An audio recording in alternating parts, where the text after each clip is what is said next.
మందిరాలు కట్టబడడం ద్వారా, దేవుని ఆలయం నిర్మాణం చేయబడడం ద్వారా ఖచ్చితంగా పట్టణానికి, ఈ ప్రాంతానికి దీవెన ఉంటుందని దేవుని సేవకులుగా ప్రకటిస్తున్నారు.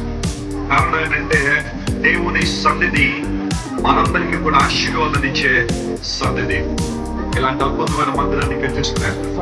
రాజుగారికి చెప్పాను, నేను మీరు ఎక్కువ హడావుడి చేయొద్దు, నేను స్టేజ్ మీదకి వచ్చినప్పుడు అన్నా లేదన్నా ఇక్కడ ఉన్న దేవుని వాక్యం అందించిన తర్వాత 3వ రోజు అంటే ఆఖరి రోజు